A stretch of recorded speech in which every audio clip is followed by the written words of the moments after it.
decíamos hace un momento que el comunismo expreso o el comunismo barajado con el nombre de socialismo conduce tarde o temprano a la crisis económica, a la ruina económica y a la miseria social. Y quería recordar una anécdota de Alan García. Cuando estuvimos a saludarlo contigo, Pepe, ¿no recuerdas? Y después, cuando me ofrece ser ministro, él me dijo dos cosas. Lo recuerdo porque creo que dice mucho de él, muy bien además. Dijo, quiero decirte dos cosas, me dijo. La primera, que yo tengo muy claro que tengo una deuda moral con el país. Una deuda con el país. No dijo moral, una deuda con el país, y la voy a saldar en este segundo gobierno. Yo no puedo cometer los errores que cometí en el primero. En el primer gobierno, sí, claramente. Y lo segundo, dijo, no hay persona más segura que el converso. Recuerdo las palabras como si fueran ayer. Y yo soy converso de todas las tonterías socialistas que yo defendí en mi juventud. Para los gobiernos se refería, ¿no? Muy bien. Y entonces ahora quiero mostrarles un video de alguien que está sufriendo el socialismo del siglo XXI y que lo ha sufrido en carne propia. Aquí tienen un minuto cortito, un video cortito, pero que vale la pena que lo escuchemos porque nadie recuerda estas cosas, nadie hace pensar sobre estas cosas, por lo menos muchos medios de comunicación dejan de hacerlo. A ver. Mire, yo le voy a explicar en resumidas palabras lo que significa el socialismo, porque el socialismo ellos se lo pintan a ustedes de que el pobre va a ser rico, de que el pobre va a tener el mismo nivel social del millonario, y es totalmente falso. Ellos lo que hacen es que le quitan al millonario. El pobre siempre va a seguir siendo pobre, y el rico, como le van a quitar todos, va también a ser pobre o se tiene que ir del país. El socialismo es sinónimo de pobreza, el socialismo es sinónimo de desgracia, de escasez, de delincuencia. No existe un pueblo en el mundo que vaya a salir adelante con ese sistema. Se lo dice Joe Chirino, un venezolano que ya tiene 10 años que se fue de su país a consecuencia de un sistema socialista. Cuando usted escucha hablando de ese señor le va a decir a usted, al pobre yo le voy a dar un sueldo mensual sin trabajar. El pobre ya no lo van a explotar más las compañías, porque eso es lo que ellos alegan para ellos traer a la gente y apoderarse. Y después que están en el poder dicen, hay que cambiar la Constitución. La columna vertebral de nuestra lucha del gobierno de Perú Libre es el cambio de la Constitución política del Perú. Porque cuando ellos empiezan a cambiar la Constitución, ellos lo único que buscan es que no los toquen a ellos, que ellos se relían 20.000 veces si ellos quieren. Y entonces cuando ustedes se descuiden, tienen instalado en su país una narcodictadura. Busquen el que les está proponiendo ser presidente de su país y revisen las propuestas que él está haciendo y busquen al gracias a Dios muerto Hugo Chávez y comparen las propuestas que Chávez le hacía a los venezolanos. Y ahí ustedes van a sacar su propia conclusión. Si el socialismo fuera bueno, ¿por qué los cubanos prefieren que se los coman los tiburones antes de seguir allá? ¿Por qué hay millones y millones de venezolanos que nos insultan, que nos atropellan? No nos importa eso con tal de salir de Venezuela. No acepten ese sistema nunca. El pueblo sufre la desgracia de la escasez. Vayan a un supermercado en Venezuela. Mire, yo quiero llorar. 12 horas sin electricidad en mi casa. Es envidiable, ¿no? Porque tienen una educación totalmente gratuita, una medicina totalmente gratuita, no se paga la electricidad. No. Usted va a un supermercado y ahí no hay ni arroz con qué comer. La gente está flaca, la gente se está muriendo de hambre porque no hay nada ahí. Así que no se dejen, no sean bobos, no se dejen hacer eso. Eso es, a eso conduce. Tarde o temprano a eso conduce el socialismo, que en realidad, como digo, es un comunismo con nombre barajado. Y en cambio, mejor dicho, y sí, veamos esta otra imagen, a ver, la gráfica sobre pobreza y pobreza extrema durante años. Mira, Pepe. Ya después, luego comento, sí. Mira, ahí tienen un cuadro de pobreza en el 2004. Pobreza es en azul y pobreza extrema en naranja, ¿no? En el 2004, el 58.7% de los peruanos era pobre. Fíjense, a partir del 2004, 2005, 2006, hasta el final la inercia, primero los 5 años de gobierno de Alan García, se pasa del 58% al 30%, perdón, al 30% de pobreza. O sea, más de 20 puntos de reducción de pobreza, que son millones de peruanos. Y miren la pobreza extrema cómo se está reduciendo. Y sin embargo, fíjense, a partir del 2020, eso fue del 2010 con Ollantumala. 2019, pero en el 2020, ¿no? Cómo crece de nuevo al 30% cuando estábamos ya en 20% de la población pobre. Sí. ¿No?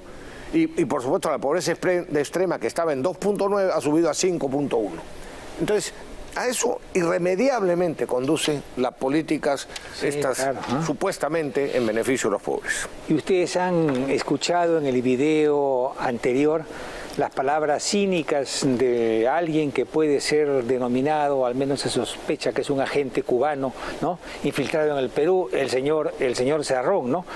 Él incluso da su opinión sobre las manifestaciones populares. Él dice, no debe reprimirse al pueblo en ninguna circunstancia, ni siquiera en sus errores. Un gobierno popular está para persuadir, ¿no?, y no para utilizar el garrote. Esta declaración demuestra el desprecio del señor Cerrón por la verdad y la creencia, ¿no?, normal entre los comunistas que el pueblo necesita pastores y que son básicamente estúpidos, ¿no? Porque él sabe perfectamente, y la gente con 2 dedos de frente tienen la información para saber que no hay un país como que cuando ellos, no están en el poder, evidentemente luchan por los derechos humanos, por la libertad de prensa, por la libertad de expresión, por los derechos sindicales, pero cuando están en el poder se acabó la libertad de prensa, se acabó el derecho a formar sindicatos, el derecho a expresarse en las calles. ¿Ustedes creen que por qué las grandes empresas multinacionales prefieren invertir en China o en Vietnam o en un país comunista que en otros países? Porque no hay forma. Es la mejor manera de hacer plata. Mano de obra barata, solamente tratan con el Estado. Y si alguien hace una marcha en China o se declara en huelga general, va a la cárcel. Y no va por 5 años, va por 15, 20 y hasta los pueden matar, ¿no? Así es, ¿no? Eso es... ¿no? Es decir, lo que el señor Cerrón habla, o sea, es un cinismo escandaloso, ¿no? Y ya hasta repulsivo, porque no se puede mentir con tanta facilidad, ¿no? Oye, y para regresar a las injusticias que estamos viendo, porque ahora vamos a hablar dentro de un momento del tema de las vacunas, que no tiene que ver con injusticia, pero miren lo que está pasando en la Policía Nacional, con el control, por supuesto, del gobierno. Mientras la delincuencia se ha incrementado a niveles increíbles, ¿no?, los miembros de la Policía Nacional están desamparados. Por ejemplo, voy a poner 2 ejemplos. Carlos Sánchez Silva enfrenta la posibilidad de que pidan para él 20 años, mejor dicho, han pedido para él la Fiscalía 20 años de prisión. ¿Cuál es su delito? Haber abatido a un delincuente con antecedentes de robo agravado y de tentativa de homicidio. Esto lo ha pedido nada menos que la fiscal Erika Navarro Hurtado de la 7ª Fiscalía del Callao. Y en la mañana del sábado 22 de enero, el suboficial del Ejército, Javier Carguayanqui, se enfrentó a 4 delincuentes que habían asaltado a los pasajeros de una cúster de servicio público y dio de bala a uno de ellos, el delincuente Daniel Pinto. ¿Creen ustedes que los delincuentes fueron detenidos? No, pues. El que ha sido detenido y va a ser procesado por delito contra la vida es, en la modalidad de lesiones graves, es el suboficial. Si el delincuente fallece, la situación, que no sé, porque esto ya hace un tiempito, no sé cuál será la situación actual del delincuente, pero si fallece, la situación legal del suboficial se complicaría, porque podría ser procesado por delito de homicidio culposo e incluso sentenciado a penas efectivas de cárcel. En este programa y en el Congreso de la República, con Pepe Barda, lo hemos venido denunciando durante 25 años. Cuando la caviarada empezó a destruir el fuero militar. vamos a ver, si un militar en uso de o un policía, en uso de su armamento y cuando esté en funciones, hiere a alguien, lo lógico es que lo juzgue el fuero militar. Sí, pero claro. No, eso desde hace tiempo la Caberá se encargó de que no lo juzgue el fuero militar, sino que lo juzga exclusivamente el fuero civil, en manos de los fiscales como estos, ¿no?, que piden penas de cárcel por defender a la sociedad. En fin, no es aceptable esta falta de sentido común, este absurdo atropello constante contra civiles, militares o policías que se enfrentan a la delincuencia. Y así estamos. No, y la cosa ya alcanza ribetes dramáticos, ¿no?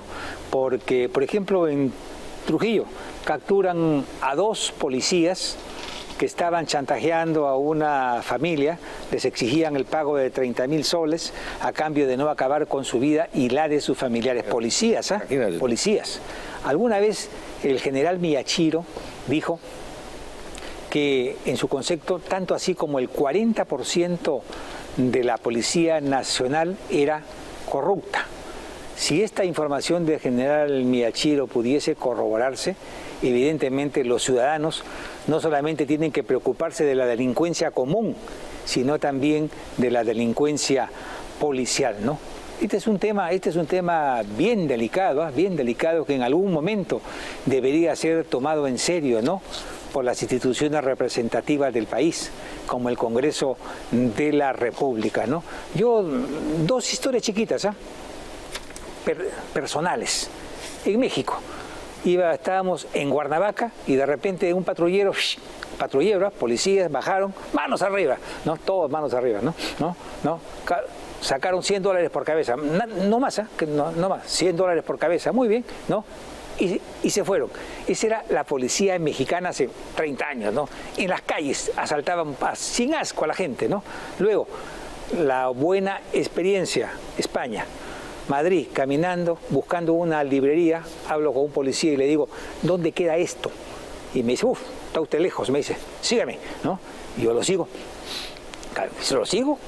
Caminamos como 25 minutos, casi, ¿ya? Y llegamos, este es mi hijo, este es su sitio. Pucha, qué bien, muchas gracias. Y yo saqué para darle para su taxi, pues, al hombre siquiera. Y me dijo, ni se le ocurra, me dice, esto es España. ¿Usted de dónde viene? Del Perú, ya entiendo, ¿no? Desgraciadamente. Con un desprecio. Pero bueno, algún día creo que vamos a tener una policía que se reencuentre con la confianza y el respeto ciudadano. Hoy por hoy eso no existe y deben ser conscientes los propios mandos policiales, ¿no? Y pasando a otro tema, el profesor investigador de la Universidad de Medicina Johns Hopkins en Estados Unidos, el doctor Marty Makary,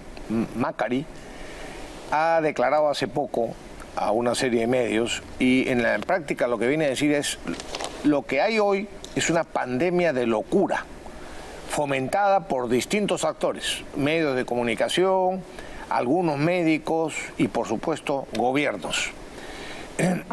Y a ver, ¿qué es lo que está pasando? Porque él dice que el Omicron, la variante Omicron, es la que hoy existe en el mundo, que ha desaparecido a la variante Delta, y el Omicron resulta que ha sido, en realidad, la mejor vacuna que naturalmente ha habido y que deberíamos de alegrarnos de que se haya producido. Como nos explicó aquí el doctor Simic y el doctor Manolo Fernández hace o 2 semanas o una semana. Y eso es lo que piensan la mayoría de los científicos en Estados Unidos y en Europa, ¿no? O sea que, digamos, que cuanto más mutaciones hay, el virus es más contagioso, se convierte en más contagioso, pero menos grave. Sí, vamos a ir a la llamada, sí, pero menos grave. Y eso es lo que ha venido sucediendo. El Omicron ya se está extendiendo, se ha extendido y ha desaparecido prácticamente a la variante Delta. Entiendo que incluso pagan hasta $100.000 si alguien descubre la variante Delta actualmente, ¿no? Bueno, pero aquí viene la reflexión. Todas las vacunas están basadas en el spike de la variante de Wuhan, del virus del Wuhan, que tuvo 9 mutaciones. La variante Delta desplazó a la inicial de Wuhan Y el Omicron ha desplazado a la variante Delta y ha tenido 30 mutaciones. Las vacunas hoy, está claro, no protegen contra el Omicron. No es necesario reforzar las vacunas, puede ser hasta producente, ya han dicho algunos, concretamente los israelíes, para el sistema inmunológico, si es que se hace con demasiada frecuencia. Y no hace falta, por tanto, digo yo, exigir el carné de vacunación, porque solo protege las vacunas contra las variantes ya desplazadas.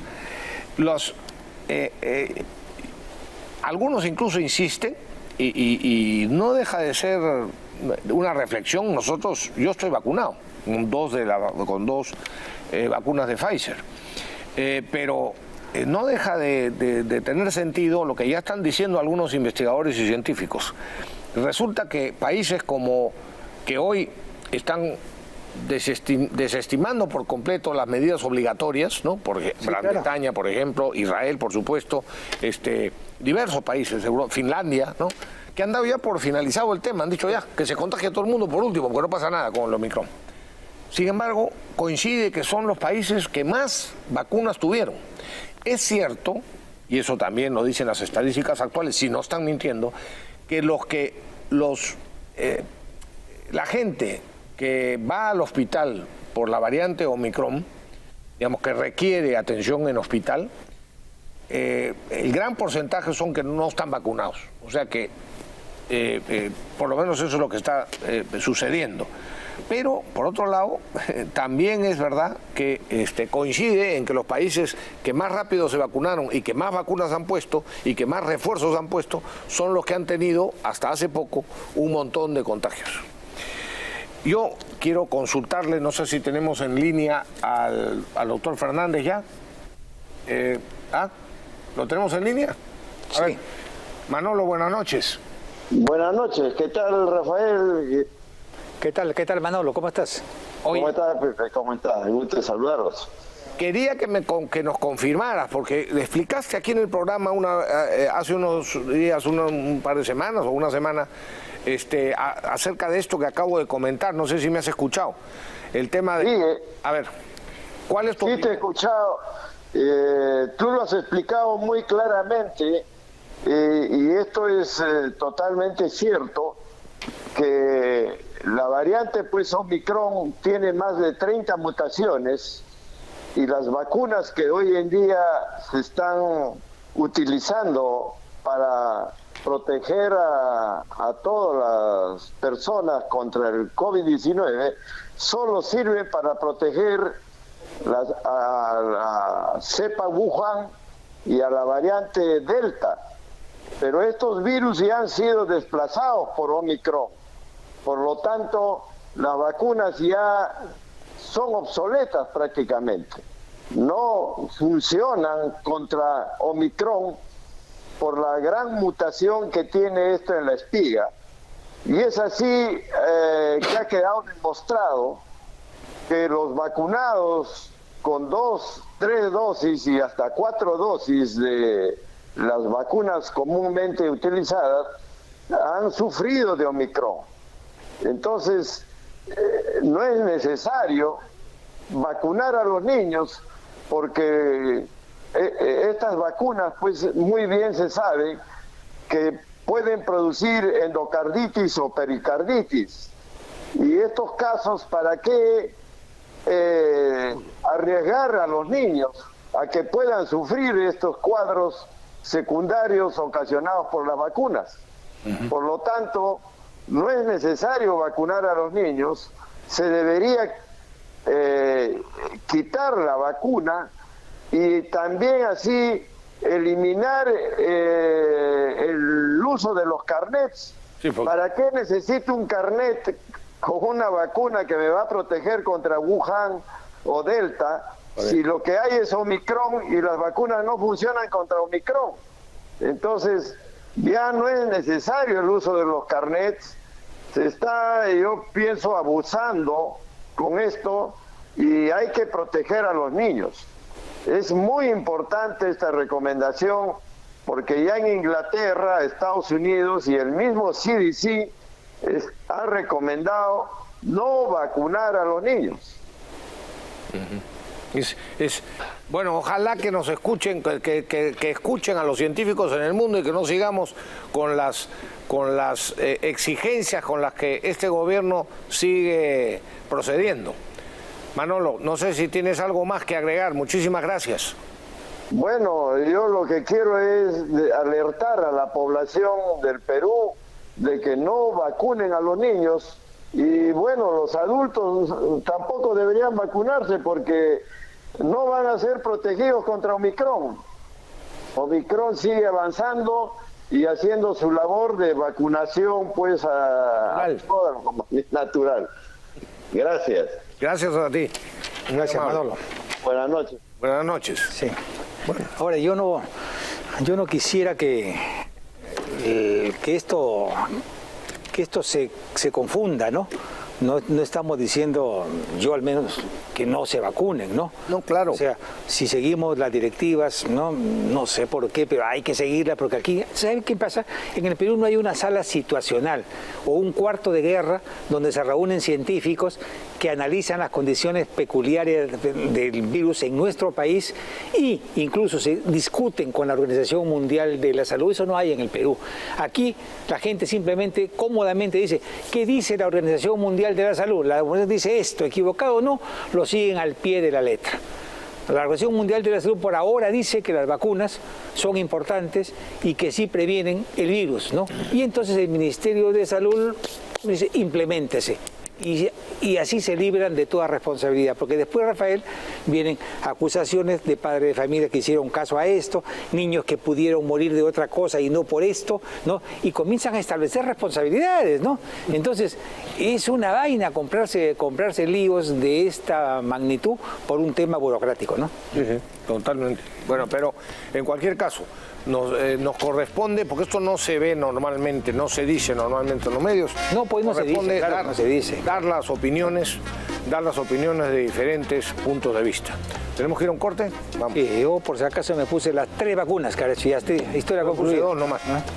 Muy bien, pausa amigos, pausa y regresamos.